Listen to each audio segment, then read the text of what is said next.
when I started doing a lot of negative things and selling drugs and things like that, people would look up to me because I had the money to purchase things and I had the money. So the little kids who were in poverty didn't have anything. They looked up to me because I basically had it, right? Even though I should have never went down that path, but they looked at me as a little more like, oh man, he got it. So that kind of like worked the opposite for me. So I ended up going to prison, ended up doing 8.5 years state, federal prison. Got shot 6 times in a robbery. Yep, survived, still got a bullet in my chest. Yeah, got a bullet in my chest, 2 bullets in my legs. But I survived, right? I thought I was gonna die. Yeah, bullets burned. But I survived, ended up going to prison. I was lucky enough to be able to have a background in education. So I went to law library and I started really reading, studying, and I started teaching GED when I was in the federal system.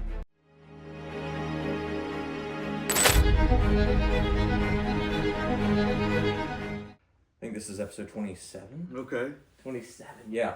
But I started like 6-7 months ago, and I think it's been just like let's do one a week, one every couple weeks. Right.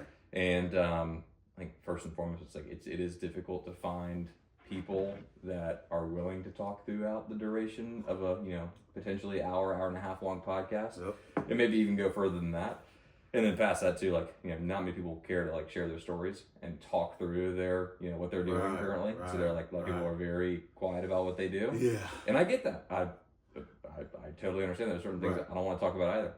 But in order for this podcast to kind of become what I hope for it to become, for people to kind of open up. Yeah, you gotta be able to open up. And one thing about me, I think I've been one who I've been through so many different phases in my career through political activism and just being visible in so many different polarizing things.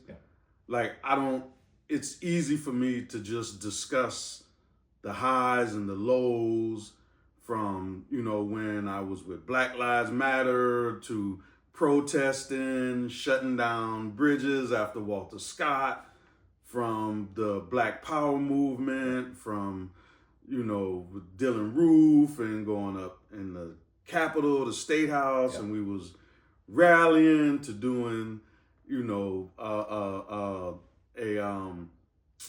Mara Brockbank caught me and Tyler Bessinger on the street, and we just did some Black nationalist, secessionist party interview, and that thing just went. You've been all over the place. All over the place. If you think about it. Now, this is what's super intriguing, and we've discussed this a number of times over the years too. It's just like the transition that maybe a person goes through in their life, from believing in one thing, agreeing with one thing, and then realizing and learning more about that particular organization. Or the dogma that you're maybe subscribed to, and you're finally like, okay, I think I'm gonna push past this, and I'm gonna start transforming myself into somebody that I truly want to become, instead of subscribing to what somebody else tells me I need to be. Right. And a lot of my thoughts and opinions over the years have changed dramatically, just as I've continued to push back on what other people are telling me is right, and I'm trying to figure out what I believe is right for myself. Right. So this is also another reason, hopefully, for this podcast, is it helps people to better understand that if you are aligned with a certain organization right now, or if you're aligned with a certain party or whatever it may be, it doesn't mean that you have to stick with it forever. Use your brain, use your thought process, think through it, and figure out what you want for yourself. Right. At the end of the day. Absolutely. Yeah. And I've always found, regardless of what side I've always so-called associated with, I've always embraced the radicals, right? Those who really wanted change, really wanted to see change. So I think that was kind of like the constant through everything, just those who are willing to put themselves on the line and say, hey, this is what we believe in, this is what we truly desire. Right. And those are the ones who the change makers, those are the ones that I've always embraced. When I sit down and I look at my transformation process, I remember this was, it was right after Michael Brown was shot and killed. We had a protest on Marion Square, and that's when I met Muhyiddin and Brandon Fish and a lot of the organizers that, we started Black Lives Matter Charleston. And, we were from all different various, walks of life and things like that. And at that point, Black Lives Matter was just a hashtag. It wasn't a movement yet. It was just going on the internet, hashtag. It didn't have hundreds of millions of dollars in the bank. Right, yeah. That time, it didn't have nothing in it. It was just a bunch of people just putting up a hashtag on Facebook saying Black Lives Matter, right? Yeah. Regardless of, whether you thought Michael Brown didn't do it, whatever the case may be. We just saw police brutality as something that was an issue, and we wanted just to rally around something. Right. And it was crazy because right after that, we had the Walter Scott incident. And we were just young, we were ready to, we had a lot of anger, and, we were very intelligent, smart individuals. We just, we needed to find something to hold on to that would, make us feel like we're making a positive change in the world. Right.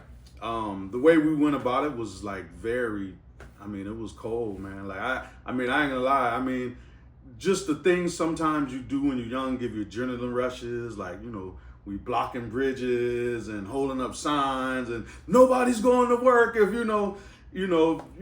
Mayor Summey released the videotape, and we're like flipping out on everybody. And I remember when it happened, Muhyiddin had called me and he said, man, there's a guy named Faden Santana, and he reached out to us on Facebook. He said he has a video of the Walter Scott shooting. And I was like, for real? He said, yeah, man. He said, I'm gonna go meet him. I said, damn, okay. Let's check it out. So when he shows me the video, and this is before he released it to the news, he showed me the video, and I said, wow, that's crazy. Because we didn't know what happened. All they said is, hey, man, guy was shot and tried to grab the police taser, whatever the case would be. And I saw the video and I was like, whoa, this is crazy, man. I was like, you gonna release it to the news? And he was like, yeah, we got, some things, we want to do, whatever, and releasing it. And, the guy wanted to remain anonymous and things like that. So it was a whole big story around it. But after it got out in the national media, we just wanted to do everything we could to disrupt the power structure and the day-to-day lives of people who we felt needed to listen, to look at this tape and say, hey, there's an issue in North Charleston. Like, this is not just about Walter Scott. This is about years and years of NCPD patrolling Black communities and treating people, targeting people unfairly. And we felt the best way to get people's attention was through civil disobedience. Just looking back on it, do you think that was the right path? If you could go back in time, do you think that was the best way for you to bring attention to the issue? Absolutely. Okay. So I would say this, people nowadays too, and I think there's a passionate side of it and there's a radical side of it, where you have to have people that are passionate and to a certain degree radical, right? As long as you're hopefully not harming other people at the end of the day. But there's that part of it where it's you need people like that in order to bring attention to certain issues, regardless. And it's too many people have gotten quiet about too many issues for too long. That one, obviously, especially, we're going to keep going on that. But to your point about being a change maker and kind of a radicalist, I feel like people see radicalist as a totally bad thing, where it's hey, the radicalists are the people that make things happen and actually make the change happen. So it's not a bad thing to protest. It's not a bad thing to get on the streets. It is your right as a U.S. citizen to do so. So you should be pushing that. Right. But I feel like too many people are too quiet and too unwilling to push the envelope a little bit nowadays, that are right on the fringe.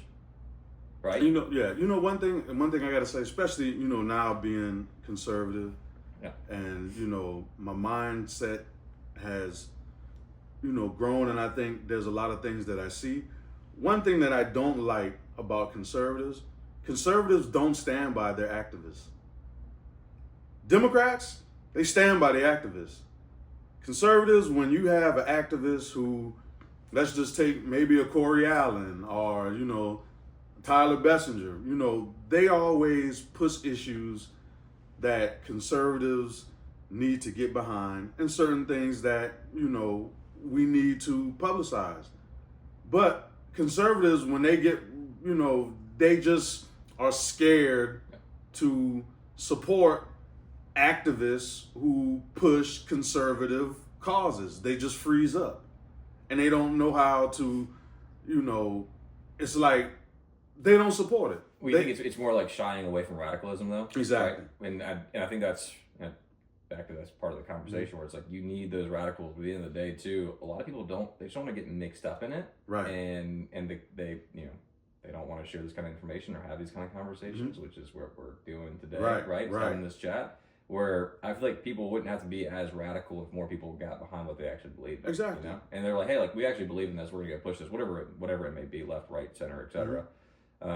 But you wouldn't have to be so radical if those in the party or those in the organization actually opened up and shared what they actually believe in. Exactly. Prime example. I literally sat and watched when Charleston County had a new superintendent. I literally sat there and watched a lot of the Democrat activists go in every school board meeting and disrupt week after week after week after week. Calling them crazy names and just doing everything in their power to disrupt the meetings.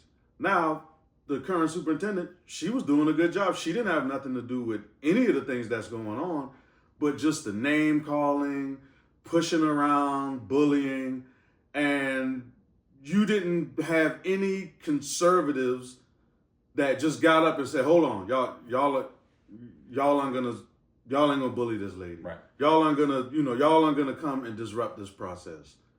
It's like, you're having women actually getting bullied, and these guys in there just acting a fool, and they're just and it was just amazing. Right. I saw Tara Wood, wonderful lady. I love Tara.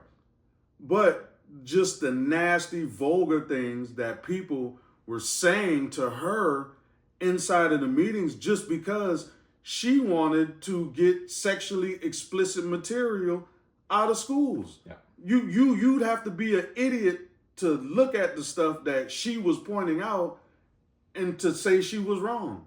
What's the other side of that argument? It's like, basically saying that conservatives are pro First Amendment and freedom of speech, but then you're basically saying then conservatives are anti the information that's being shared on school campuses. I think that's the left leaning kind of approach to it, and I think the right leaning approach to it is like we don't want sexually explicit information and imagery in our school systems.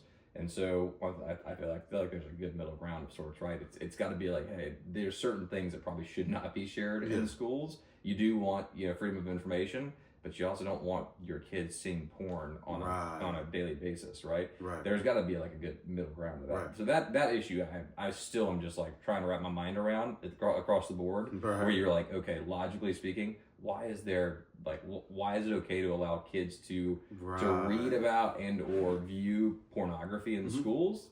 That should be off limits. But it's like almost like you're removing information and you're like burning books, which is where I feel like then the left is always like, okay, well, are you trying to get rid of books in schools? That's terrible. And the right's like, no, just certain information. But I feel like there's both sides of that story to a certain degree, where there is a radical part of it for both sides. Right. But absolutely. And the thing is, when I talk to some of the pastors, right, that were Nelson Rivers, right? I knew Nelson Rivers a long time. Me and him don't get along on a lot of issues. It is what it is. But I still respect him as a pastor, respect him as a man. So, the thing is, when you have somebody who has a church and they have a following, and you put this type of information in front of them and say, would you allow this in your church? Would you put this in your church library? Would you put this sort of information that has sexually explicit language, pictures, would you allow this to be passed around in your church? And the answer is no. Right. Why are you up here now fighting and saying that this needs to be in school? See, this is the problem fundamentally that I have with a lot of the local pastors, especially in the Black community, who stand up and were saying, and they just made it about Moms for Liberty, right? They're not looking at the big picture and saying, well, hey, We might be right this time. This is something we fundamentally agree on. Maybe let's start with things we agree on, work together, knock this out, and then let's get to the things we don't agree on, and then we can hash it out. But the mentality is, no, we don't want, we're just anti you altogether. We're never going to work with you. We don't want nothing to do. We're just in fight mode, regardless of if we actually agree with it. Right. That's the problem that I have right now when you start looking at the disconnect between Republican, Democrat here and how we can be working together to resolve a lot of issues. How different do you think Republicans and Democrats actually are? Like, if you think about it on a local level, how different do you think people actually are? Do you think we actually align on a lot more things? We actually align on a lot more things than what you would think, right? Because a lot of my friends are Democrat, a lot of my friends are Republican. And I'll ask this specifically in the black community specifically. Because it seems like the conservatives got more black community votes this time around than before. Still not a majority, but got, what was it, 18%, 20% that Trump got this time? Yeah, it was at a national level. So there's obviously a shift of sorts occurring. But in the black community, why do certain people still align with a certain party for some reason and others are starting to kind of move in a different direction? Right. I think what you're seeing now with this shift is the Democrats have gone so far, and I even get on my dad about this. This is not the same Democratic Party that we had 20 years ago. Right? With a lot of the issues with, they want, little children to be able to have sex changes and, they've gone so far to the left on a lot of issues that it's scary. Right. And a lot of people in the black community don't like what's going on, right? When you start talking about DEI, DEI today isn't what it was 20 years ago. Now, when you look at DEI today, it's, trans and gays and things. I don't have any issue with them, right? Because, people want to be who they are. But the thing is, when you start really forcing a lot of that type of ideology on people, it becomes a problem. So you're just seeing a lot of black people who saying, you know what, the left is just going so far to the left that we just can't deal with a lot of the rhetoric, and the agenda has just become, oh, well, hate Trump, Trump bad, orange man bad, Trump bad, Trump. So they don't even really have an agenda that people can sit down and analyze. Everything is reactionary. Everything has just become so sensationalized with race. People are getting tired of it. Because now, you just can't come to me and say, oh man, the Republicans racist and this and that. Okay, let's talk about policy, right? Let's get down to the nitty-gritty. Let's talk about infrastructure, economy. Let's talk about, schools, funding, things like that. Here's a big one too with us, a lot of money going to other places, right? Across the board. Is that, have you seen that as a big conversation? Like, I'd say in your kind of conservative circles and also in different community circles, have you heard that conversation? It was like, hey, why is all this money going elsewhere when we've got all these issues here? Absolutely. And you also, and I'd love to give a little more background on yourself, which we did not start with. Okay. Typically I start there. Yeah. We just jump right into this. And I love it. That's the point of this. But let's do this real quick. Let's give a little bit of background on yourself, and then we'll kind of keep diving into this. But you can start as early as you want and just give the full story, and then we'll keep going from there. But I think that will give the context that people need in order to better understand, where you're coming from and why you maybe made the transition from, the Democratic Party to being more conservative and all the above. Right. Right. So, I started up a little youngster, dad in the military, love my dad, man. He helped me to be the young man that I am today from a discipline standpoint, education standpoint, kept me in line, right? Through all of my trials and tribulations, what he did for me allowed me to, I would say, make it out, him and my mom. And you were born and raised in North Charleston? Yes, sir. Yeah. Well, not born. I was born in St. Petersburg, Florida. But we moved when I was like 2 years old. So I've been here. I've raised my whole life in North Charleston. But my dad retired at a Naval Weapons Station in Goose Creek, and we moved right up the street in North Charleston. So I've been there like that was all my life. So I had an interesting turn of events. I think being a military brat or whatever you called it. When I moved, I ended up starting to run with the wrong crowd, right? And since I wasn't raised in the projects, I wasn't, raised in the hood. I had a good family background.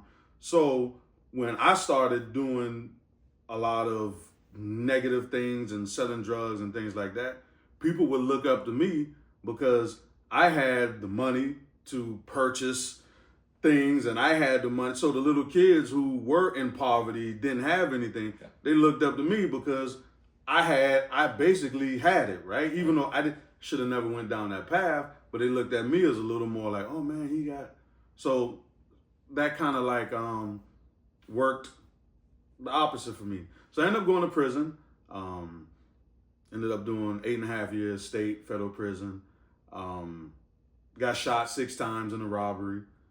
Yep, survived, still got a bullet in my chest. I did not know that. Yeah, got a bullet in my chest, 2 bullets in my legs. But I survived, right? I thought I was gonna die. That's nuts. Yeah, those bullets burn. I'm sure. The bullets burn. Dude. Yeah, the bullets burn. But I survived.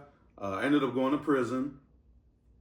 So, my mom was an educator, right? So when I went to prison, I was lucky enough to be able to have a background in education through my mom pushing me, my dad pushing me, to where I could actually read. And that sounds crazy, but when I got to prison, I went in the law library because I felt like my case was a little crazy because I had state charges that were picked up by the feds and it was almost like the same charge.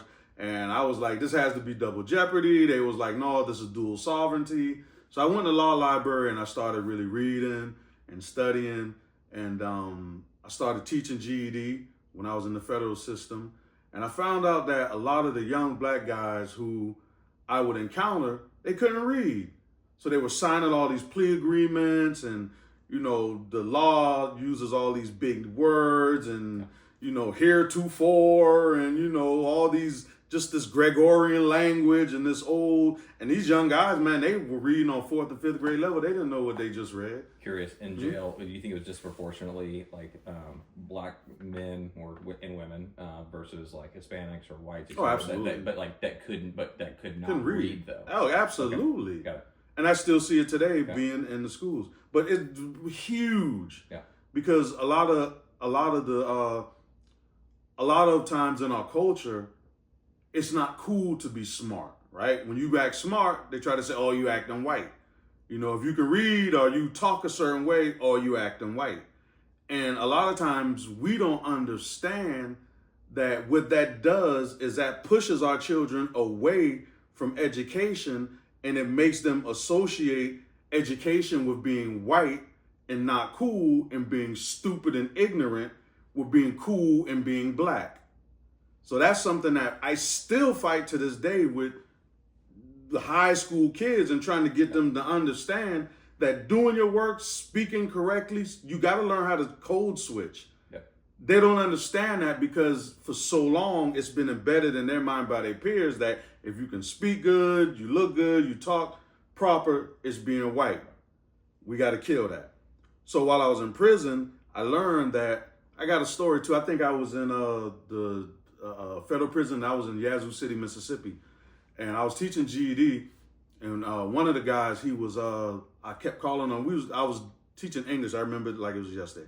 I was teaching English, and we were doing like coordinating conjunctions and the and, or, but, all of that. And I was asking him to read something that I had on the board, a passage. He was like, nah, man, I ain't gonna read it.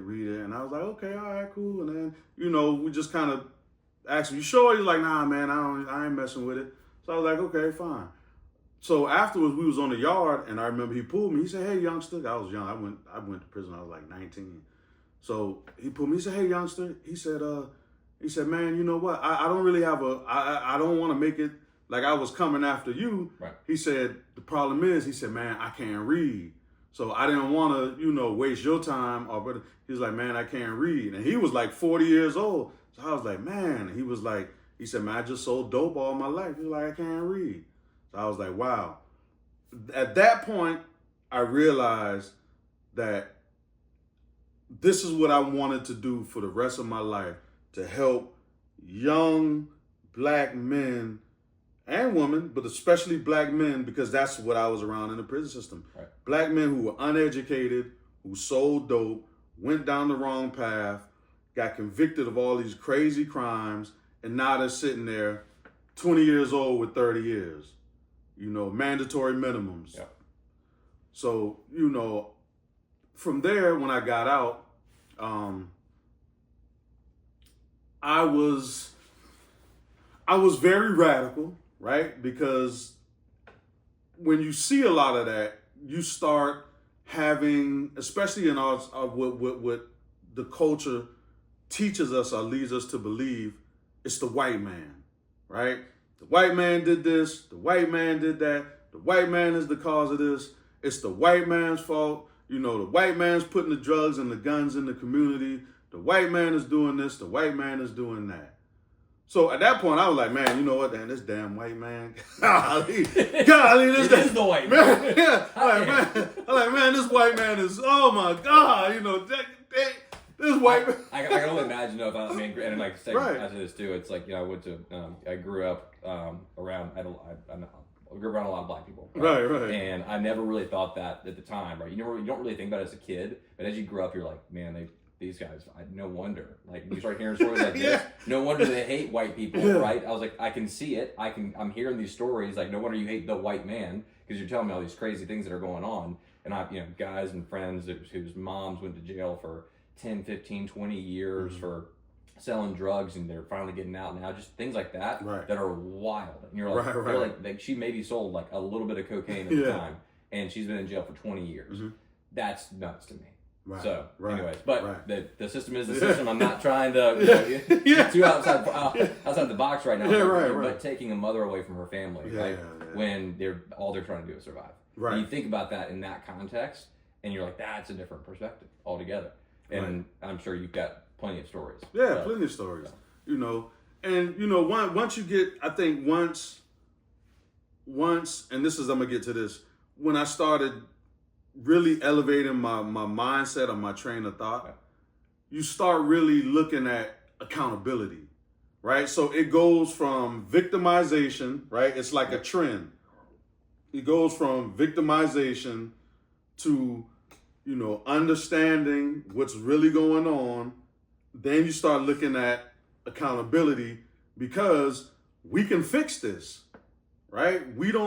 Then you start, like when I started looking at the big picture, there's no white man literally right there telling these kids, don't read, don't educate yourself. There is none. So I started looking at, like, you know what? The boogeyman, right? Because when you have children in school and they don't want to listen, and you have black educators like myself trying to get them to learn and to move forward and things, it starts to say, hold on, we need to hold ourselves accountable, right? Because we have every opportunity that they have. Some people at first don't want to believe it, but you got the cell phone, and you got all information is right there at the tip of your fingers. Yeah. Use it, And when I started to, see things differently, and as I got older, I said, you know what? It's not the white man. It's us. It's our lack of knowledge of who we are, a lack of knowledge of self. Like, you can't say, oh, well, they're not teaching us black history in schools and this and that. Your kids got a cell phone. Yep. When they're in the house, all you got to do, it's just put all that trash they watching, go pull up a story of, whatever black political figure or historical figure you want to use, put it and make them watch a 10-minute YouTube video. You have to start thinking of ways to empower yourself and your family and stop blaming others for your misfortunes. Yes, we do have discrimination against women and men and whatever. Every group right now, even white men get discriminated. White men now, they beating white men in the head like crazy nowadays. I'd be like, man, I'm glad I'm not a man. They just everything is blaming on. Well, we had this conversation 5 years ago, I believe. Well, whenever all the riot stuff was going on too, and I think everything was kind of tight. We were kind of going back and forth and having this conversation. And I was talking to people in the black community, trying to better understand what was going on culturally speaking. I was like, man, I just want to understand what is going on here. Because when you grow up, in a certain situation, you're like, I never really thought this to be an issue, and then you realize later on it's an issue, and something terrible happens, and you're like, as a white male, you're like, all right, like I'm trying to figure out what's going on. Like, I agree that a lot of these things are wrong, like, but at the same time, like, that's not how I feel about it. Right. So what's actually going on? So it's been kind of transformative over the years to go back and forth on this roller coaster ride of like, okay, I now have this information, I now know this to be true, but at the end of the day, we're just being fed a narrative to what seems to be like rile people up, just to get people angry. Yep. When at the end of the day, like, in a lot of situations, we kind of all grew up and we're all kind of, to a certain degree peaceful. There's obviously been cultural issues, and I think that's very clear too. Right. But at the end of the day, a lot of this narrative is being pushed just to piss us off. Yep, it is. And you're like, but why? But why? Is it just for political gain, right? Just to like get people to push each other against each other and to butt heads in order to push a certain political agenda? Or is it because we're easier to control when we're fighting each other? Right. I think it's all of the above, right? Because you get from a political perspective, when you have angry voters, that's your best opportunity to win. Right? Easy to control when you're super emotional. Yes. Yeah. You when you get people riled up, it's easy to get them to do whatever it is you want them to do. Right? So if I'm running a political campaign, I'm gonna use this as an example. Sheriff Graziano, right? When she was running against Al Cannon, her main message was defund the police. We're tired of these black people getting killed in the street. There was a couple shootings at the time. She was down on Marion Square saying, hey, you know what? Black Lives Matter. She had the activists down there on the bullhorn with the Graziano stickers. And she pulled off one of the biggest political upsets in South Carolina. Yeah. It was because she mastered at that time the art of directing angry voters in her direction. She didn't do nothing that she said she was going to do when she got in office. She didn't defund the sheriff office. She got in there and started asking for more money. So it wasn't like, she didn't get in there like, okay, we defunding Charleston County Sheriff Department right now. No, she got in there and said, hey, we need more money. Why would you defund the department that you're about to run? Exactly. Yeah. But at the time, it sounded so good. Yeah. And this was the national narrative that the Democrats were pushing at the time to get people elected. So it's similar point, right? A little more macro level. It's like Trump saying, build the wall. Right, yeah, exactly. And stuck to it. Right? Yep. Where obviously you've got a lot of conservatives at the time that were like, yeah, build that wall. Build it. I don't even know what that entails, but build the wall. I have no idea how we're going to do it, but build the wall. Mexico's going to pay for it? That sounds amazing. Yeah. And you're kind of just like, once again, mentally, it's this narrative that gets pushed to get you riled up and to get you on board with it, regardless of whether or not it's feasible or not, right? Which, we realized at the time that not a lot of the border ended up getting built. Yep. But at the same time, it was the push. It sounds good. And it definitely helps you to get elected. Oh yes, definitely helps you to get elected. And once again, I'm not playing this whole like liberal conservative back and forth thing. I want people to understand there's always a side to it on either, regardless of your party. There's always an angle. Exactly. So always an angle, and I think the most astute political campaign managers are people who are candidates, they understand this and they use it to their advantage. 100%. The only thing is, it has an expiration date. So a lot of times it bites people in the behind. Like right now, it's okay. You wanted to defund the police. Now it's not popular.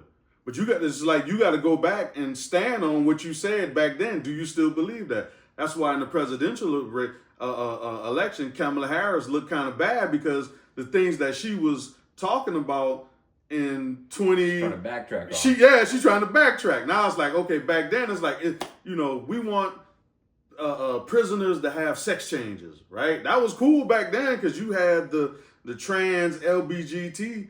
How many prisoners are actually getting sex changes? So this is my biggest frustration with this, right? And it riles people up because it's like, well, they, being like probably the left, I guess, the liberals want everybody to get a sex change, right? And you're like, hold on, I don't think that's true. It's got to be a very small percentage of people. Right. Now, to even agree with it, like I don't think our tax dollars should be going towards paying for a sex change personally. But how many people are actually getting sex changes in prison?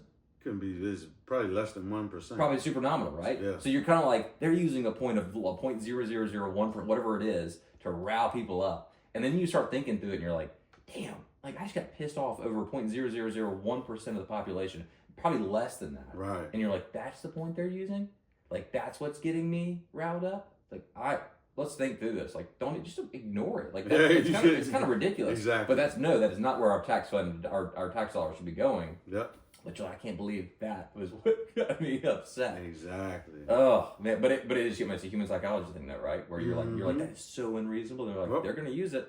They're gonna use it to get you hyped up. Exactly. So, yeah. Anyways. Yeah. So these, I think we just have to be more mindful of the things we jump onto,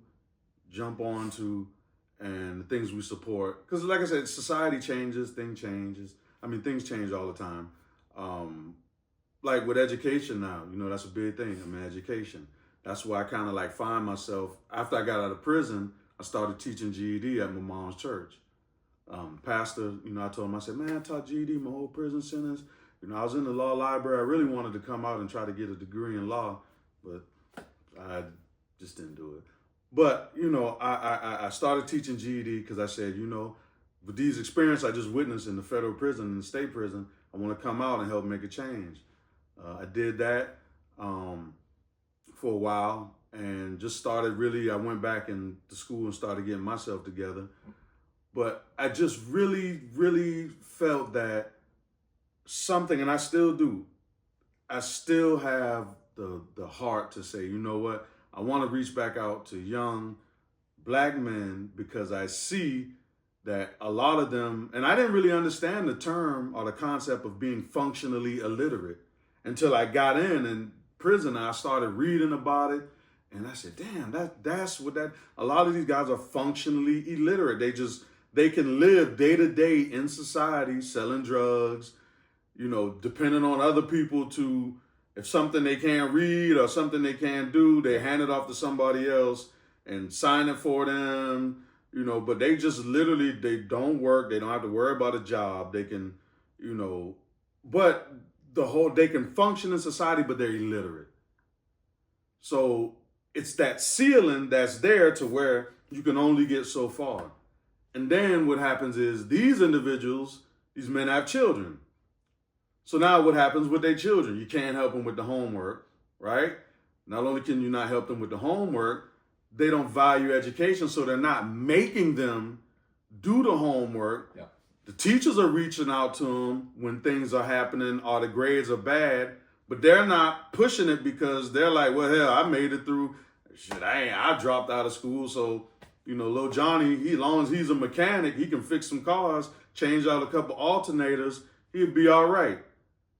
So that's where I started seeing this cycle go on and on and on. And that's what's really going on in Title I schools or in failing schools. Right. It's that the parents don't value education. They might have made it by without being educated. So they don't push the children to do better.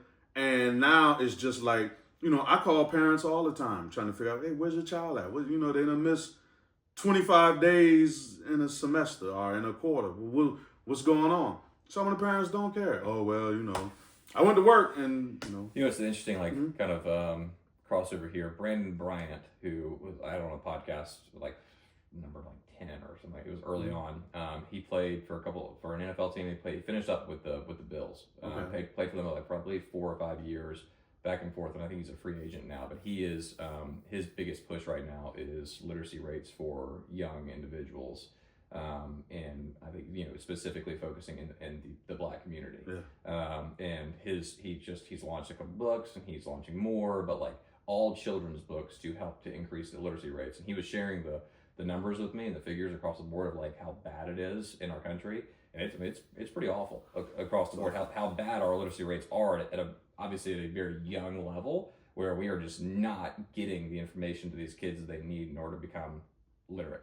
Mm-hmm. And that in of itself could change the trajectory of our country dramatically if we just increase the literacy rates of our children. Mm-hmm. So once again, kind of some crossover there, but it seems like that's the constant here. Right. So there's obviously a lot of people that are pushing for this and pushing to help people to better understand, how to provide this information to these children and to get them educated at a younger level. And it's not saying that public education is a bad thing. This is just another kind of talking point too. But I think people attack the public education system and saying it's all wrong, it's all bad. Where it's there are certain parts of it that are good, right? But then now we've introduced private schools, and now we've introduced charter schools, and now we've introduced all these different forms of education, because alternative education is necessary to help to increase the literacy rates of our children, right? And education levels. So what do you see as a solution of sorts for getting more of these children to be able to read at the proper level and write at the proper level earlier on? Well, you got to stamp out the disciplinary problems, right? Because when you have a group of 25 kids, and you might got 1 or 2 always disrupting class, and you got little Johnny, he's always bad, teacher puts him out, send him to ISS, they put him right back in the classroom, and he's going back and forth, bothering the kids, disrupting the class. Teachers get tired of going through the disciplinary issues. And the problem is you have so much red tape in either suspending this child, kicking this child out of school.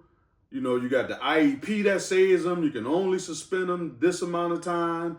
And if you do more than that, you got to have these meetings and all of this other stuff that prevents principals from saying, hey, unfortunately, this child, we've had enough. You need to inconvenience the parents at this point. Yeah. But the way the system is designed, they're going to inconvenience the teachers and the students before they inconvenience the parent. So does that go back to the point of basically we talk about the nuclear family and focusing on the family and focusing on the support system, right? Yep. That is probably a huge part of this too, right? Right. Focusing on the family and making it super important, where I feel a lot of society is moving away from the family, whereas a lot of people, let's say a lot of people on the right are trying to lean on the family, right? Whereas people on the left, it doesn't seem as though the family unit is as important. Exactly. There's not that it's not important, right? I can't say, because I don't want to stigmatize everybody on the left as not being, because there are plenty of people on the left that love their family. They're great family people. Right. But focusing on pushing the family to be the support unit, because is it really the responsibility of the public education system to educate, or is it on the family to push and hold your children responsible while they're in school to get educated through the system? Right. Right. Yes. And when you have parents who are letting 7 and 8 year olds run wild and they just can't control them, it's a big problem, right? It's a big problem. And I think what we're not grasping is the negative impact that one child's behavior is having on that classroom, and how it just kills how the teachers can manage the class, how they can get work done. And I've even had issues with local constituent boards and CCSD, because sometimes they've they've let children back in school who've literally, you're like, how in the world did that, this person is back in the school?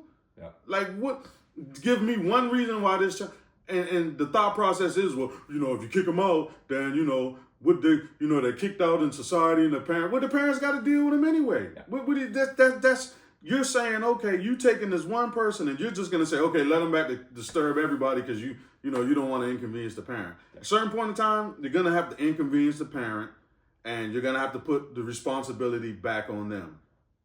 And that's why, now I do believe we need to have more alternative schools, right? I would think if I had to offer a solution, I would allow more charter schools that were operating as alternative schools. Because if you really want to fix the solution, get a group of people together to say, hey, listen, you know what? We will fund alternative schools that will deal with the disciplinary issues that some of these kids have.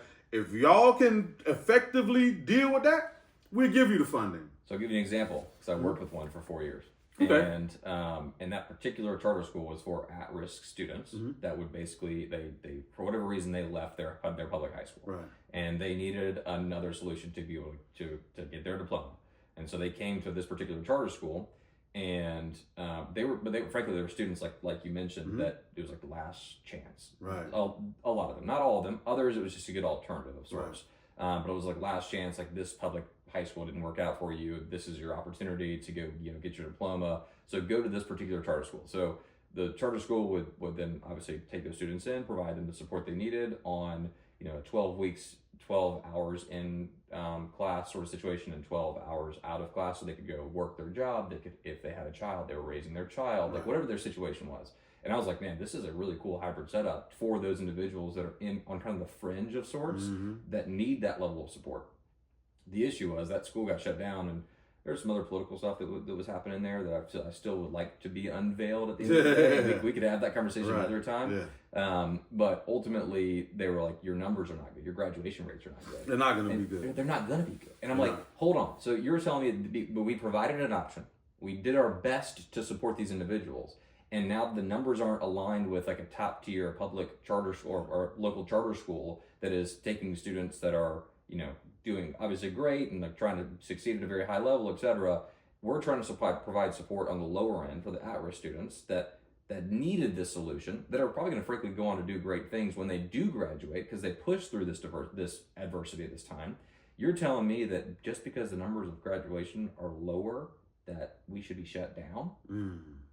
That's an issue, right? So you provide a solution and your numbers don't align with what the state wants to see because obviously they're not going to. And then you shut it down. Yeah, that's an issue. That's an issue. So I'm saying that, but I agree with you that we should have those solutions. Right. But then you provide a solution, and of course your graduation numbers aren't great, but they're getting better gradually over time for students that would not have graduated otherwise and probably would have ended up in poor situations. Right.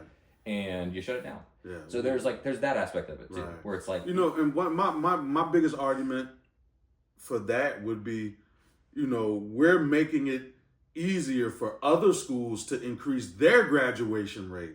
Right? So it's like we're just a space to where they can send these kids, they're not going to school there, they're cutting up, they're walking out of ISS, they're cursing teachers out. You already know that they're not.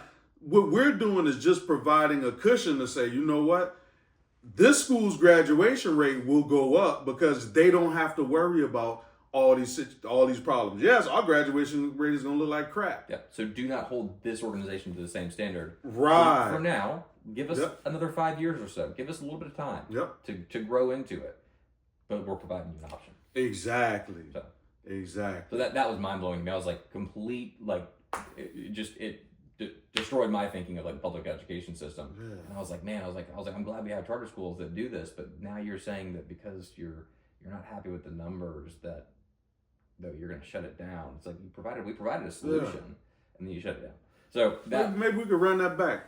Maybe we can run it back. We might got there are plenty of options there, right? And there are but there's plenty of need for change, and I think that's my frustration with a lot of the conversations and the narrative around like destroying the Department of Education. Right. Frankly, I don't agree with that. I agree with like helping it to change and upgrading it or pivoting it, whatever word you want to use.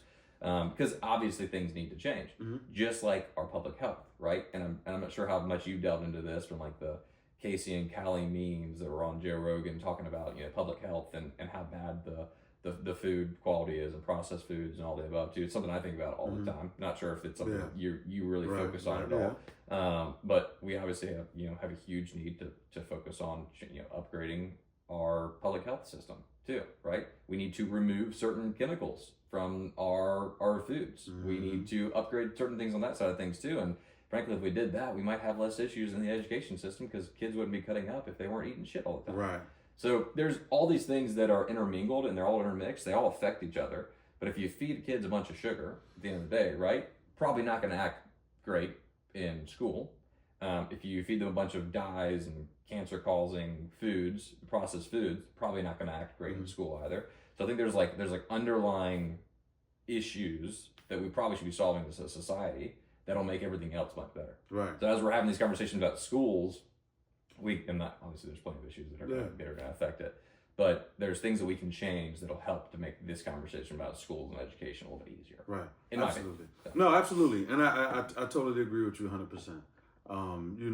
That the health aspect, what you feed in them and all of that, it's crazy. And, another thing that I see that's really hurting a lot is that vaping. I mean, man, the kids, I'm telling you, the vaping has become such of a heavy trend in school. I mean, I might be walking and catch a kid just blowing smoke. I'm like, hey, come here. I don't get, but it's just, it's becoming so trendy right now for kids, because, I mean, they can just, blow smoke and they could just be vaping in the classroom and the smell is real faint. So if you don't really know what you're looking for. I don't know. We didn't have vapes in high school. Well, at least I wasn't vaping in high school. We would just we would figure out a way to take Smarties and smoke Smarties. Yeah, exactly. That's what we did in high school. It's just and I obviously things have changed dramatically, and plenty of things have there's always been drugs. There's always been other things, but it is wild to see how prevalent vaping has become because it's also just easily accessible too. It's not. I mean, obviously, it's not marijuana. Right. It's just you can go buy it at the gas station, or a friend can buy it at the gas station for you, and you can get it. So. I guess there's an age limit on vaping too, because it's 18. So what is it, 18? 18, so, I think 18. But you have an 18-year-old friend go grab you that's it. Pack of vapes and that's it. You're good to go. Yes, or grab a vape pen, you're good to go. Yeah.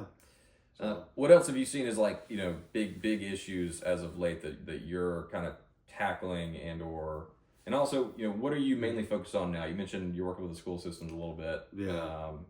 I think once COVID. Because during that time you saw me doing a lot of stuff with the community center and handing out food and food distribution and things like that, which was a lot, and y'all did a great job. Yeah, a lot.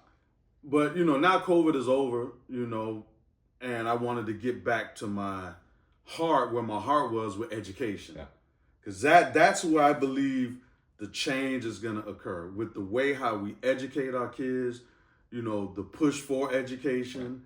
And, and I hate to say it, but I think I've become more mean in the last 4 or 5 years, because I feel that we have to now start doing better at rewarding. So this is my thing. And I know some people disagree with me with this, but I hold fast to this 100%. The way how our system is designed, if you get a child right now who, let's say me and you are principals at high school. Right. We get a child now. That child is cutting up, acting crazy, all over the place. You're going to have 4 or 5 6-figure salaried individuals monitoring this child day over day, week over week. All these specialists and mental health specialists, and you're going to dump so much money into this child who just really, at this point, doesn't give a damn. But let's say now we have a top performer who's making all A's, who's doing everything that they can, excelling. you're barely going to be able to find somebody to help them with career development, getting the student loans, student aid, helping them to develop whatever they need to get to the next level.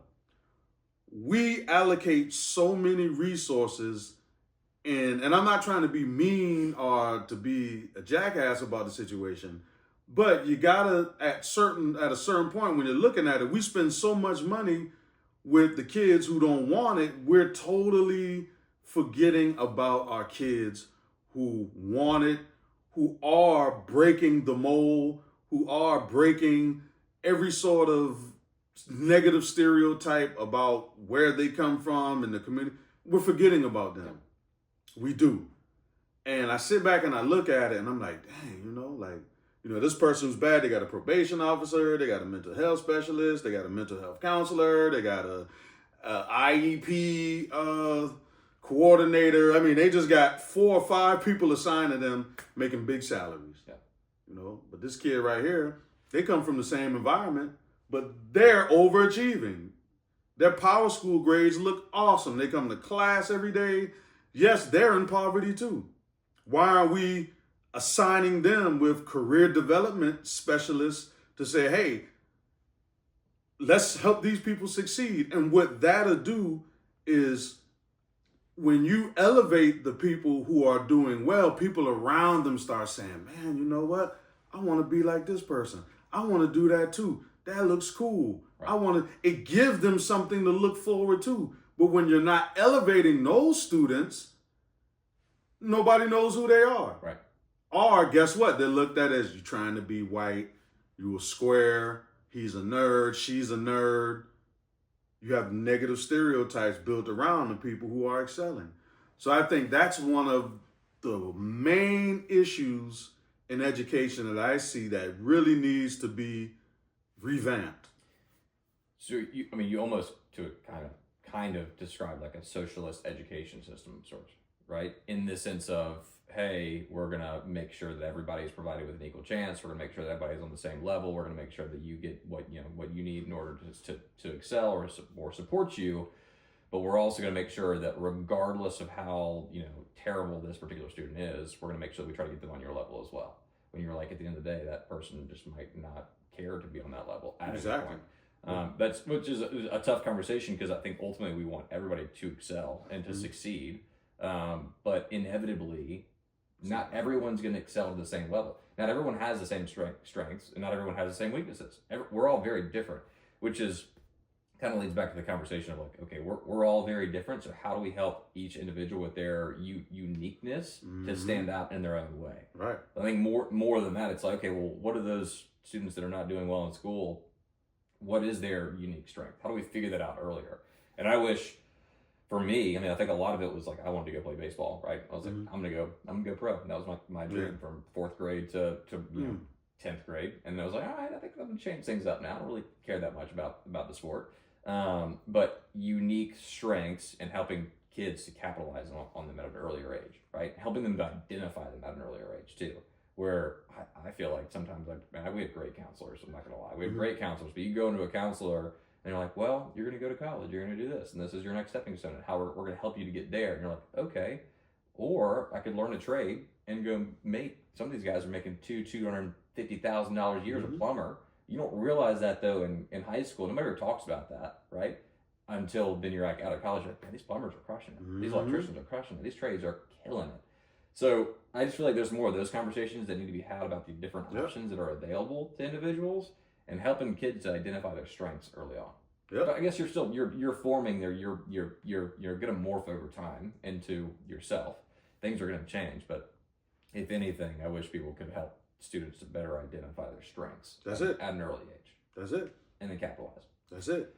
So that's it. And I think, once we start doing that, I think we'll see, greater increase in, test scores or just things like that. One of the things that I started doing also is asking kids where their dad at, because we underestimate the power of the dad in the home. And a lot of the kids, I don't know my dad, I don't know where he's at, he's in jail, or, you know, him and my mom, you know, disagree on something, he's not around. And one of the things that I feel that we need to really do in the state of South Carolina, and I've been talking to a lot of our legislators, we need to, there's something called the Shared Custody Act. What happens is in the state of South Carolina, when a man and a woman have a child, the mother automatically has full custody and the final say so in every little single thing. Dads are just totally thrown off the side of the cliff. So if you have a child, right, and just say maybe things didn't work out, hey, this is life. Guess what? You have no rights for nothing. If that mother says, I don't want you around your kids because, you know, you treated me bad or said something foul to me, you can't see your kids. Guess what? You can't see your kids. If she says, I don't want you on the school list, or I don't want you to be able to come to the school to talk to your child or to pick your child up, guess what? You can't come. So when you have situations like that, what you're doing is the government is helping to create broken homes, because they're essentially saying the father is worthless at this point. But we'll turn around and all these studies are going to show that having fathers in the home is so important. And guess what? If you don't have $10, $20, $30,000 to go get a lawyer to go get you shared custody or visitation and stuff like that, you're just going to sit there and you're going to be lost. Yeah. You're also pushing the responsibility away from the man too, right? Like if you take the man out of it, the man's not responsible at that point, and therefore there's the man in of itself, regardless of what he's doing, doesn't have that additional level of responsibility. And you probably could argue that having that additional level of responsibility makes you a little bit more of a not even like a good civilian, right? But it just makes you a more well-rounded human being to have that responsibility. Exactly. But if you take the responsibility away from the man altogether and you say, well, you're worthless regardless, it's going to be the woman that's going to take care of the children, which, you know, there's obviously plenty of arguments for this across the board. But you're kind of taking away the responsibility from the man, kind of letting him off too, to a certain degree. Too. Yeah. That kind of, you're just like, you're saying, hey, well, it's on the woman. Yep. But then you probably have to, you know. Well, you child support. Pay child support. You know? There's other things you're still doing, but I'm just saying, like, you're not in the house to, like, have to have that household responsibility. Right. There's a financial responsibility, but there's not the in-home responsibility. Exactly. Which where I think, you know, I've learned probably the vast majority from my dad over the years, and I've learned a lot from my mom, but you learn different things from different individuals. You don't learn the same things. Exactly. You don't learn how to, you know, get punched in the face and get back up, typically from your mom, right? You plenty of mothers out there, they're great. Let's not absolutely. But it's just a different kind of love, right? And I think identifying that is also huge too. Exactly. So you think people are scared to talk about that too? Because like I feel like even saying that, like, oh, my love for my dad is different than my love for my mom, but do you think people are like weird about that conversation? They are. Okay. It's a very, and you know what, that conversation only doesn't be, I think that conversation only becomes relevant when people are trying to down the other parent sometimes, or just kind of like, you know, just say, hey, you know, I'm a better mom or dad. But from, I would say, how can I put this? From a more balanced standpoint, I think those conversations are a little harder to have. So, you know, I think I'm trying to think, I can't remember the legislator name I was talking. I don't know if it's Matt Lieber, but we were talking about this issue because you know, they're saying they're on board with it. But even in I'm gonna go back to the school system, right? Say I call a mom, right? And I'm like, hey, you know, young Johnny, you know, I want his father to come. We're gonna have a day for fathers to come and, you know, hang out with the kids at school. Depending on the mom, she might be like, no, I don't want you to call him. Nope, I don't want no contact with him. And they sometimes they give you cues. He ain't paid child support in 5 years. He's 2 years behind. And No, you're not going to call him, you know. So now what you're doing is you're saying, okay, me as, because at the end of the day, we're trying to build young men, right? We're not trying to build athletes. We're trying to build young men. So when you got these situations where we're trying to build young men, we want them to have contact or to be able to bring them in with fathers and say, hey, listen, let the dad come visit the school. Yeah. Because a lot of time kids act different, like we all know, but with their mom or their dad. They act a little different. Yeah. So if I got your dad down there, you might, dad ain't playing, you know? Right. You got your mom might be a little, same thing with me. My mom, I used to run my mouth with my mom. She said, I'm going to call your dad. I'm like, oh, God, here we go. Don't call dad. Please don't call my dad. Oh, man, they military too, so he, he going to blow up. Yeah. But this is the thing, I needed that. You know, so, my dad, he's gonna get that belt and he gonna chop me a couple times. We fighting and mom be like. You think back to that point, taking a belt or getting spanked as a kid too? Like obviously nowadays it's like taboo now. Oh my God. I mean, taboo, it's child abuse, right? Yeah, so whatever they refer to it as now, but it's child abuse. I'm just that is kind of an interesting one to me because like.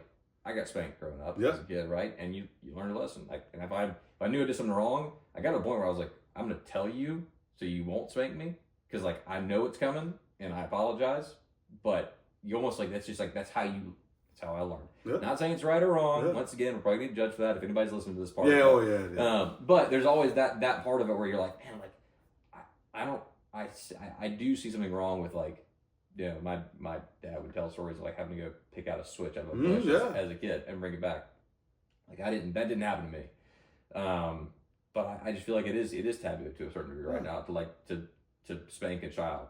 It's like it's not like you're hitting them in the face. Exactly. Like it helps to better understand that is wrong. Yep. And there are plenty of other ways to do it too. I don't even give a one, but there are plenty of books on that one, right? Yeah. Don't beat kids. But it's like, but teaching a lesson so you better understand it, right? There's that tough love aspect that you might get from a certain parent. And there are also, I've heard of plenty of stories of mothers that were that tough on their kids, right? More tough than the man, right? But there's just a different kind of love there across the board. Yeah. And support. Yeah. Yeah. So I think, there's just, it's so many things in education that we can fix, talk about, discuss. We got to I think, I hate legislating certain things, because you don't want the government to, we want the government out of our homes and out as much as possible, because when you get too much in there, then you start, getting roadblocks. And I think that's what, like I said, what IEPs sometimes do, especially the behavioral ones, is stop you from, putting kids out for a certain amount of time or getting rid of the problem. But, there are some things that I think the government can do to come in and try to make things better. And like I said, I'm very much for fathers' rights, and fathers being able to have more say-so in the child's life, and I just feel South Carolina is doing a horrible job with understanding the role. Now, somebody told me this, and he said, man, Shakem, the reason why that sounds good, that it should happen, that fathers should have rights, and the reason why it's not happening, I said, why? He said, you got so many lawyers in office right now that if they gave men rights at birth, you know how many family court cases would be cut off? You know how many, they wouldn't be getting all of, you'd instantly cut off hundreds of thousands of dollars for lawyers every year through family court. Probably hundreds of millions. Yeah, exactly. Yeah, hundreds of millions. Yeah. He said, it sounds so logical that father and mother should have shared custody because she didn't make the child on her own at birth. He said, that's logical. It's just, you just can't fight against that logic. He said, but that bill always dies in the State House because you got so many lawyers up there who they don't want to touch it because they're like, shoot, no, this is our family's money. Yeah. Wow. Follow the money. Yep, follow the money. I didn't think about that. Yeah. Oh, man. Yeah, plenty to discuss on that front. Yes. And, you know, one thing, South Carolina, right now, you know, we have a super majority of Republicans, right? And Republicans have ran South Carolina forever. The thing is, we can always point fingers at Democrats, but at a certain point in time, we got to point fingers at Republicans. Because why are y'all up there? What are y'all doing? If y'all have a super majority, why aren't certain things getting done the way that they need to be done? That's because you have so many different factions. You know, this group is fighting against this group, and this group is fighting against that group, and the Republicans are at war so much with each other in the State House that nothing gets done except a bill on open carry. Yep. You know, like, okay, and it's like, okay, well, that's all y'all, I mean, really, that's it? Right. I mean, you got organizations right now, oh man, what's the issue? I know you, the liability insurance, I think the alcohol liability insurance. Okay. And stuff for different like alcohol stores. Yeah, and it's just killing. It's just I think one of the VFWs got shutting down. Yeah. It was the Blind Horse in Greenville also shut down because of some of the alcohol licensing issues, and insurance, etc. I think they were just taking cash for everything, and so there was a switch that was needing to occur there. There's a lot of other issues, but lots going on that front. Mm-hmm. But there's so many issues that, you know, Republicans should be tackling. Yeah. And if you got a supermajority, you can't blame a Democrat. Yeah. Because y'all can just ram anything without them. Yeah. So, you know, we got to start holding the the Republicans accountable too. You can only point fingers for so long until you realize that you're pointing fingers at yourself without actually knowing you're pointing fingers at yourself. Exactly. Yeah. Which is why, getting away from it too. I've tried so hard to get away from liberal and conservative or Republican and Democrat, and I'm like, listen, at the end of the day, there's a lot of these core issues that we all agree with. There's a few fringe things that we don't agree on.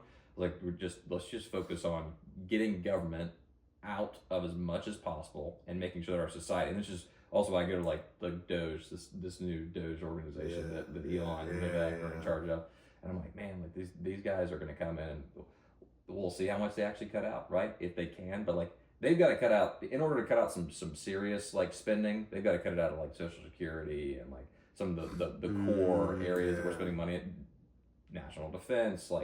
Are they actually going to cut that money or not? I'm curious to see it, but increasing efficiency of government needs to occur at all levels, right?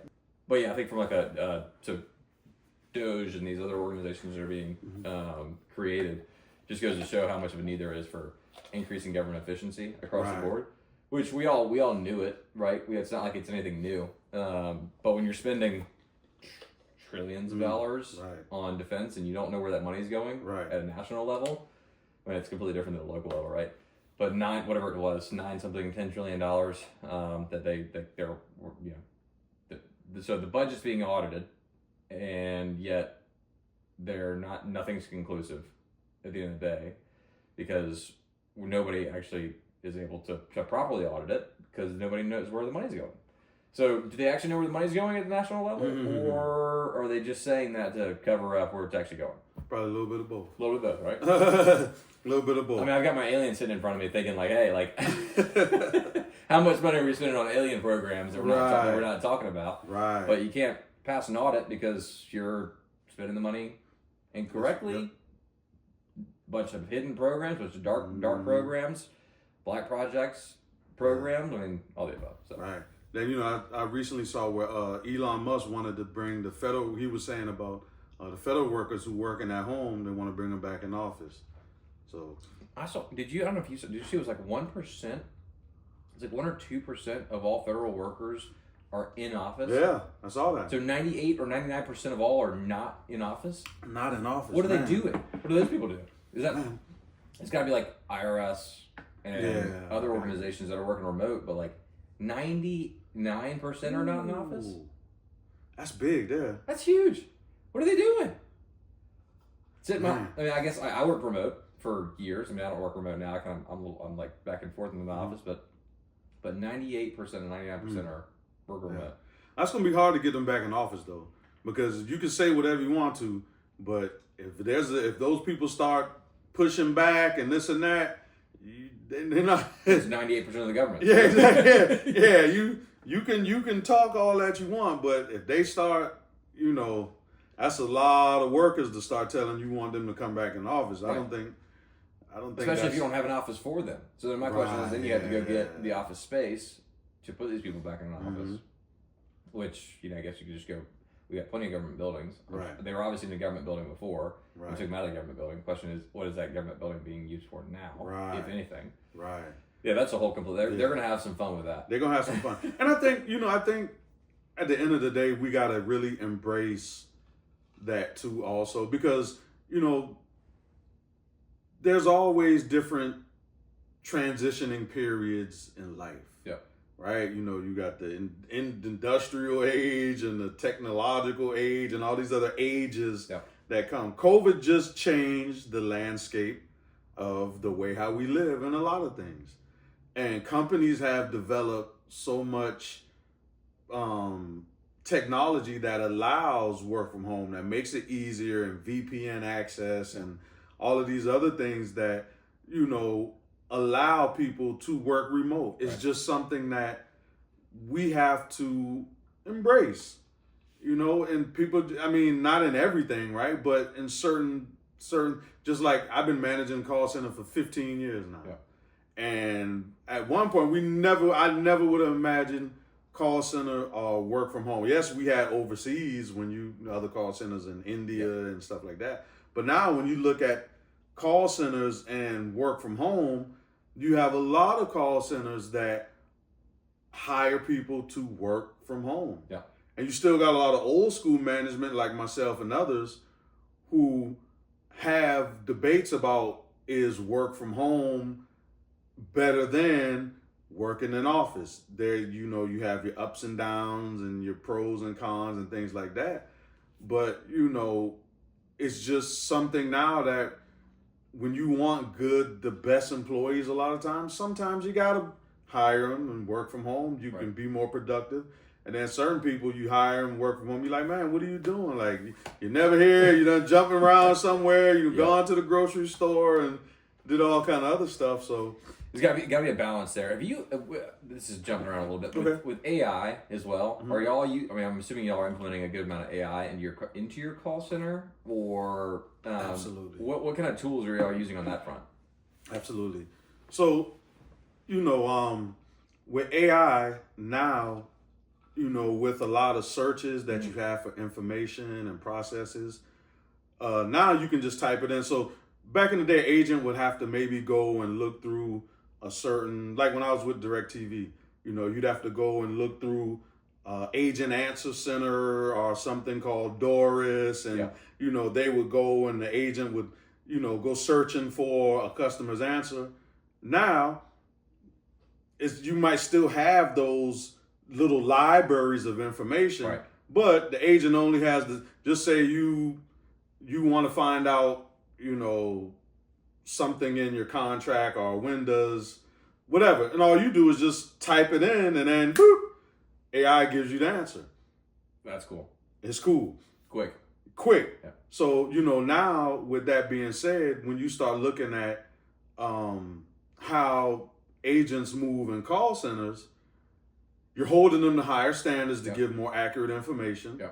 Right? Because now, you're saying, hey, all you got to do is type this in, AI generates the answer. You shouldn't be giving customers bogus information. Right? So, and it also has what you now call the multi-purpose agent or whatever. Okay. So now you should be able to do customer service, tech support, activation, and customer retention. All of it now, because if you got AI, all you got to do is type in, how to reactivate this customer's phone. There's really no excuse. There's no excuse. So now you're blurring the line, and now you're having these all-in-one agents, where you shouldn't have to transfer from here to here to here to here because you got these AI models built in to where this agent, you just type it in, boop, information just pops up. You don't have to go searching. And there's so many, there are so many bots that pick up the phone whenever you call, like Wells Fargo, you call the bank, like it's a bot, right? And you're typically talking to a robot the entire time. You're talking to it's not a human on the other end.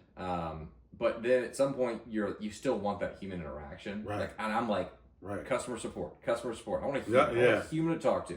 Because if not, I'm going to have to go through a number of levels to then get to the answer that I actually want at the end of the day. Right. Do you see, though, in like your call center, are you starting to see, I mean, are there less people working now? Or are there less jobs in the call center because of the advancement of technology? Do you see at some point maybe, I mean, it's going to be completely AI driven and there's not going to be much of a need for a human except for maybe one or two supervisors in the call center? Do you see that happening? Absolutely. It's obviously happening across the board whenever you call. There's a lot less people on the other end of the line. Absolutely. So. It's going to happen. And not only are call centers moving more towards outsourcing overseas agents, but now they can do that easier with AI because you're teaching, somebody in India or Dominican Republic or Colombia, these AI tools, and they can now find the information just as well as somebody over here can find the information, and you're paying them less. So AI is definitely changing the landscape of the call center industry. And I just think I don't know, in a few years, you're going to really have nobody from the in the U.S. taking calls, man. It's going to be very rare. Right. What about with education and AI? And this conversation's been fun with like professors, like past professors of mine, where I'm like, how do you feel about your students using AI to write essays or to answer questions? And it's like 50-50 split right now, where some are like, well, we don't want them using AI to write their essays because we want them to write their essays. We don't want them using AI to do certain things because we want them to learn how to do it. But the other 50% is like, we want them using AI for everything because we know that in the real world, you're using these tools to answer your questions and to provide better solutions and to get to answers quicker. So I'd be curious to know kind of your thoughts, since education's kind of your main focus right now. How do you feel about like even your kids, like kids using technology, AI specifically, to answer questions quicker and also to get to a better solution faster versus maybe just handwriting or creating the essay themselves? I think we need AI 100%. Okay. Because like you said, in my field, in my work, when I answer questions, a lot of questions that I answer, I use AI. Now, of course, you're going to tweak it here or there because it might not give you exactly what you're looking for. Right. But it's almost like reading a book and getting an answer. To just give you like, oh, okay. And then you tweak it a little, add something here or there that you might think you need. But I think in order for us to survive, so I'm 44 years old. I remember when they was having the same internet about the debate about the internet. Man, internet is going to just destroy everybody and educate. I remember the internet, they even said it was the mark of the beast 666. The internet, I mean, they was like, when 2000 was coming, they was like, oh, the internet's going to crash. Everybody's just the end of the world. And then now, look, you can't live without the internet. Everything is internet based. So I think the same thing is going to happen with AI. People are now going to, it's the evolutionary process when ideas and technology come. First, people are scared of it. Right. Then they embrace it. Then now it just becomes, you got to have it. So I think AI is going through that phase now. People are scared of it. A lot of people are scared of it. It's going to take our jobs. It's just the end of the world. Right. But in order for us to succeed, I want my kids to learn AI. My daughter's in college right now. I always tell her, I don't go cheating on tests and stuff like that. But use it as much as you can, whether it's answering emails or, just giving you some sort of, guidance, and I use AI all day. I wonder like if in elementary schools, and I really had this conversation much, but if in elementary schools and middle schools, specifically, I guess through high school, if they're openly like, hey, use ChatGPT, because there's always like the blocks on computers, right? If you had if they gave you like a Chromebook in school, or if they gave you like we had like Macs in high school, which was kind of wild. It was my senior year, we all got Macs, and it was public high school in South Carolina. I was like, that's cool. But we got Macs, and they still had like obviously the blocks on them for security purposes. Mm-hmm. Like you couldn't access certain websites, understandable. But with ChatGPT, like there's also like there are barriers and guide rails on ChatGPT to keep you from searching certain things. But is there like a model for like elementary, middle, and high schoolers that they can still utilize AI without being able to go outside certain guide rails? I'm not sure if there's certain tools that are being introduced in that regard, but I feel like that's how you have to do it, right? To be able to, hey, we want you to use AI. We don't want you to have complete access. Too young. But I feel like to your point, like I feel like it's the future. You should be using AI as early as possible. And to kind of get back to like increasing literacy, right? It's like if you use more AI and you better understand how to talk to AI, you're almost increasing your ability to read and write by talking to AI. Exactly. So use the tool, talk to it, have a conversation. Yeah, that's pretty cool. I never thought of that too. Yeah. Use AI. Yep. Across the board. What else is going on your end? Man, nothing too much. Youth football. Got my son in there, man. I got to coach youth football. It's just going good. We got a lot of issues there. I'm an advocate, and I just shared a post earlier on Facebook. But some of these youth coaches, man, you got to learn how to talk to kids. Because, sometimes coaches, I understand being animated. I understand, slapping them on the helmet and stuff like that. But, I mean, man, some of these coaches, man, they literally go on cursing tirades with third graders. F you beep, beep, beep, beep. I'm going to send you over there with the cheerleaders. Beep, beep, beep, beep. Why you make this effing block, you stupid? And in the third grade. Yeah, they're like third graders. You're like, I understand the passion, but he's in third grade. So what you're going to do is this kid is going to go to school and he's going to be cursing at his teacher and stuff like that because it's... And then another thing, what freaks me out, and I'm literally like, I say, man, this is a phenomenon. Me, right now as a coach, just say me coaching 10U, right? Yeah. We got the 10U, third, fourth graders. Now, the parents sitting right there, the mothers, all that, and child miss a block. I can say, F it, why you missed the block, you stupid, beep, beep, beep, da, da, da, da. Parent don't say nothing. She might look at us and just be like, thank you, coach. But then you go to school and the teacher's like, I need you to stop acting ignorant and do your work. Oh, you call my child ignorant? They go down there and they cut a fool, act up. They want to hit the teacher, and the teacher just maybe use the word ignorant. Now, we just cursed him out, told him we're going to put him over there with the cheerleaders because he missed a block. And you're sitting on they're like, well, coaches, but then teacher calls him ignorant. You ready to get the teacher fired? Freaking out. Kick him out. Wow. Yeah, and I think that's because every parent hopes their child is the next Tom Brady. Yeah. Right. They are. Every kid, 100%. Yeah. Exactly. So you would sacrifice this coach cursing out your child because you're thinking, okay, well, Bill Belichick cursed out Brady and made him, and you're just like hoping for that. But then this teacher says your child is acting ignorant in class and you're like totally blown away by the word ignorant. Right. So that's just weird. It's just weird. It is strange. Yeah.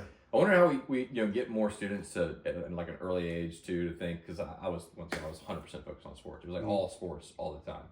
And of course had other extracurriculars aside from sports, but that was like the main focus. I want to be a pro athlete. Yeah. And looking back on it, why'd you stop? I didn't stop necessarily. I'd say just like I really like senior year I switched from, I was a kicker 10th 11th 12th or 10th 9th 10th 11th grade. Senior year I switched back to cornerback, and had lower back issues, got multiple concussions, broke my wrist, sprained ankles.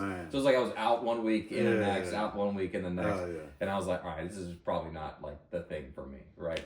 Why don't you coach youth football, man? I mean, I wouldn't be against getting back involved. Man. I need to get back involved. I just feel like there's a huge push for like kids, and I get it because like sports are awesome, right? But you're kind of like, there's so many other things you can do, right? But it's like, how do you make being like Elon Musk cool? How do you make being the next Steve Jobs a cool thing? That's kind of a difficult task to do at an early age when you're so enamored by sports, and frankly, the sports are cool and they teach you a whole bunch of lessons. Right. But it's like I feel like the vast majority of our youth wants to be a pro athlete of some kind. You're like, there's so many other things you could be that are super cool. Yep. So lots of those conversations to be had as well. Yeah, that's I mean, and you see it with the parents too. You know, they push their kids, in athletics. And I push my kid in athletics. That's what he wants to do. He loves to play football. But then I also let him, hey, Junior, there's other things, you can do, but. Absolutely. And then I kind of use now sports to, keep him focused, keep him, disciplined and, active and socializing with peers and stuff like that. So. Absolutely. Well, Shakem, we're almost an hour and a half on this, and I really appreciate the time today, and hopefully we'll have another one of these in the near future. But anything else you want to add? Anything you want to leave people with today? Just kind of as a closing note for the podcast. Yeah. So I say this. Everybody needs to be actively involved in the things that surround them, whether it's education, whether it's sports or politics.